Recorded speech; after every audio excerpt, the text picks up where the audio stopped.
Brought to you by TechnoSpark 20 series smartphones.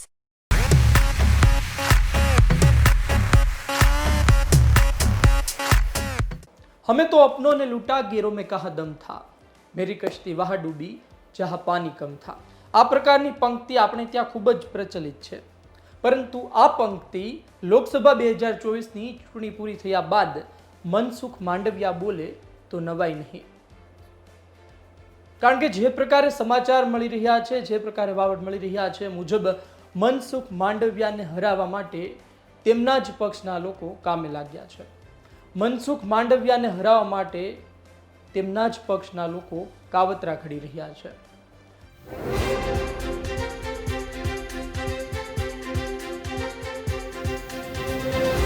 Porbandar Lok Sabha બેઠકમાં ઉમેદવાર છે ભારતીય જનતા પાર્ટીના મનસુખ માંડવિયા, કેન્દ્રીય સ્વાસ્થ્ય મંત્રી અને ભારતીય જનતા પાર્ટીનો એક મોટો ચહેરો, ગુજરાતનો મોટો ચહેરો। પરંતુ વાત ત્યાં આવીને અટકે છે કે તેઓ છે પાલીતાણા અને લડી રહ્યા છે પોરબંદરથી। પોતે પાલીતાણાના છે, ભાવનગરના, અને લડી રહ્યા છે અત્યારે પોરબંદર લોકસભા બેઠક, જેના કારણે તેના વિરોધીઓને એક મોકો મળી ગયો છે દિગ્ગજ નેતાને હરાવવાનો, અને તે માટે પૂરા પ્રયત્નો ચાલી રહ્યા હોય તેવું લાગી રહ્યું છે। પોરબંદર લોકસભા બેઠકમાં પોસ્ટર છપાયા છે। આ પોસ્ટરમાં મનસુખ માંડવિયાને આયાતી ઉમેદવાર ગણવામાં આવ્યા છે। લખવામાં આવી રહ્યું છે કે એ કોણ, સ્થાનિકોના કામ નહીં થાય, મનસુખ માંડવિયા આયાતી છે તેવું સાબિત કરવામાં આવી રહ્યું છે। આ પોસ્ટરો સામે આવતા મોટો વિવાદ થયો છે। લોકો સવાલ કરી રહ્યા છે કે મનસુખ માંડવિયા આટલા દિગ્ગજ નેતા છે તો શું તેમની પકડ પોતાની જ પાર્ટીમાંથી સરકી રહી છે? મનસુખ માંડવિયા આટલા દિગ્ગજ નેતા કહેવાય છે તો શા માટે પોરબંદરમાં વિરોધ શાંત નથી કરી શક્યા? કોંગ્રેસ કહે છે કે આ અમારું કામ નથી, આ કામ ભારતીય જનતા પાર્ટીના જ લોકો કરી રહ્યા છે। થંબનેલમાં આપે ફોટો જોયો હશે કે યુવા ચહેરો બની ગજેરા, આ પહેલા તે વિરોધ કરી ચૂક્યો છે મનસુખ માંડવિયાનો। તે વિરોધ કરી રહ્યો છે અને કહી રહ્યો છે કે સ્થાનિક નેતાઓને તક આપવામાં આવે, આયાતી ઉમેદવાર શું કામ મૂકવામાં આવે છે। તેણે ભરત બોઘરાને ટિકિટ આપવા વાત કરી હતી, તેણે સ્થાનિક નેતા જયેશ રાદડિયાની વાત કરી હતી। એટલે કે આની પહેલા જ્યારે તેનો વિડીયો વાયરલ થયો ત્યારે પણ આ જ ચર્ચા ઉઠી હતી કે સ્થાનિક નેતા કેમ નહીં। ફરી એક વખત એ જ ચર્ચા જાગી છે અને મનસુખ માંડવિયાની સામે આ વખતે પોસ્ટરો છપાઈ ચૂક્યા છે।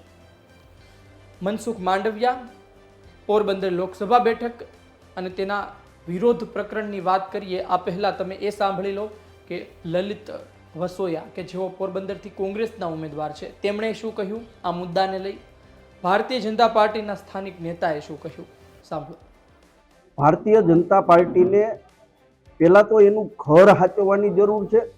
હું દાવા સાથે કહું છું કે આ પોસ્ટર ભારતીય જનતા પાર્ટીના જે મનસુખભાઈથી અસંતુષ્ટ લોકો છે એના દ્વારા આ પોસ્ટર લગાવવામાં આવ્યા છે, અને ભાજપનો આંતરિક વિવાદ સામે ન આવે એટલા માટે આ મારી ઉપર આક્ષેપ કરી રહ્યા છે। એમનો આક્ષેપ સદંતર ખોટો છે અને મારી સાબિત કરી દેવાની તૈયારી છે। 2 દિવસ પહેલાનો બની ગજેરા કે જે ભારતીય જનતા પાર્ટીનો આગેવાન છે, કમલમની અંદર CR પાટીલ સાહેબે એનું સન્માન કર્યું છે, એને ખેસ પહેરાવ્યો છે, અને એના દ્વારા આ પોસ્ટરો એ વિડીયામાં કહે છે કે હું 2 દિવસ પછી પોસ્ટર લગાવવાનો છું અને એને આ બેનરો લગાવ્યા છે।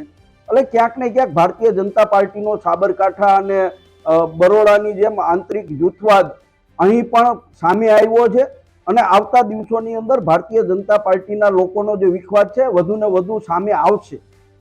હાર જીતનો નિર્ણય તો પ્રજાએ કરવાનો હોય છે, અને ભારતીય જનતા પાર્ટીના લોકો પાસે લલિત વસોયા સામે આક્ષેપ કરવા સિવાય બીજો કઈ કામ ધંધો નથી। બહુ સ્પષ્ટપણે કહું અને મીડિયા સામે દાવા સાથે કહું છું કે બની ગજેરા ભારતીય જનતા પાર્ટીમાં છે, એ એના વિડીયોમાં પણ બોલે છે, અને વિડીયોમાં લલિત વસોયાને મત દેવાનું નથી કહેતો, પરંતુ એ એમ કહે છે કે આ લોકસભાની ટિકિટ સ્થાનિક માણસને આપી હોત, ભરતભાઈ બોઘરાને આપી હોત, રમેશભાઈ ધડુકને આપી હોત, કે ભાઈ જયેશભાઈ રાદડિયાને આપી હોત તો અમે એને જીતાડત. એટલે ભાજપનો જ કાર્યકર બોલે છે અને છતાંય ભારતીય જનતા પાર્ટીના લોકો પાસે બીજો કોઈ મુદ્દો નથી, એટલા માટે મારી ઉપર આક્ષેપ. જાણવા મળેલ છે કે ધોરાજી વિસ્તારમાં અમુક લોકોએ જે લલિતભાઈ વસોયાની તરફેણમાં પોસ્ટર લગાડેલ છે તે પાયાવિહોણા છે અને ધોરાજી વિધાનસભા મત વિસ્તારમાં મનસુખભાઈ માંડવિયા સાહેબે પ્રવાસ પણ કરેલા છે અને આખી લોકસભામાં અવારનવાર ચૂંટણીલક્ષી પ્રવાસ કરે છે અને લોકોની વચ્ચે જ છે. અને જે કંઈ પોસ્ટર લાગેલા છે એ જે કંઈ ઉમેદવાર છે લોકસભાના કોંગ્રેસના ઉમેદવાર છે તે ઉમેદવાર હાડ ભાડી ગયેલ છે અને હાડ ભાડી ગયેલના હિસાબે તેઓ દ્વારા પણ આ પોસ્ટરો લગાવવામાં આવેલ છે. જેથી હું કહું છું કે મનસુખભાઈ માંડવિયા જે હાલ પણ મિનિસ્ટર છે અને આવનારા દિવસોમાં લોકસભામાં ચૂંટણી થઈ ગયા પછી અને ચૂંટાયા પછી પણ તેઓ મિનિસ્ટર રહેવાના છે અને પોરબંદર લોકસભાના પ્રજાની વચ્ચે જ રહેવાના છે અને જે કાંઈ પણ કામ હોય એ કામ થઈ શકશે. બીજું કે હાલ જે કંઈ લોકોએ જે નક્કી કરી લીધું છે કે આગળ પણ સરકાર ભાજપની જ આવવાની છે અને ભાજપ સાથે જ રહેવાના છે, જેથી કરીને દરેક લોકો ભાજપને વોટ કરવાના છે અને ભાજપના ઉમેદવારને ચૂંટી કાઢવાના છે. જે આ કૃત્ય કરેલ છે એ અસામાજિક કે જે કંઈ ઉમેદવાર દ્વારા કરેલ છે તે પાયા વિહોણું છે, એટલું જ હું કહેવા માંગુ છું. આપણે સાંભળ્યું કે બંનેએ શું કહ્યું.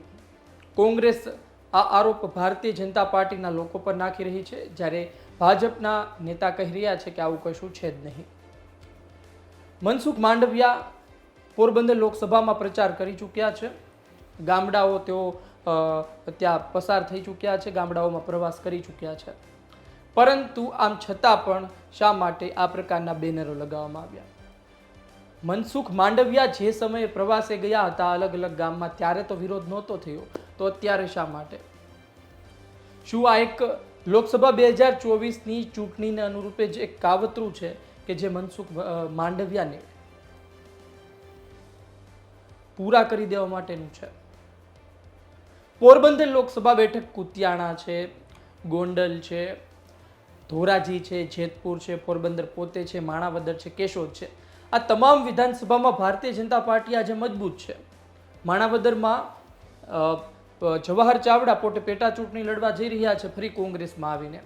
માણાવદરમાં કદાચ મનસુખ માંડવિયાને ફટકો પડી શકે, પરંતુ આ સિવાયની બેઠકમાં ભારતીય જનતા પાર્ટી મજબૂત છે.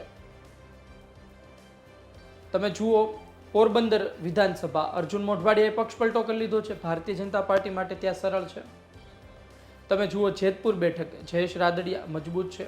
ધોરાજી બેઠકમાં આમ તો લલિત વસોયા પૂર્વ ધારાસભ્ય રહી ચૂક્યા છે, એટલે ત્યાં થોડી મુશ્કેલી રહેશે.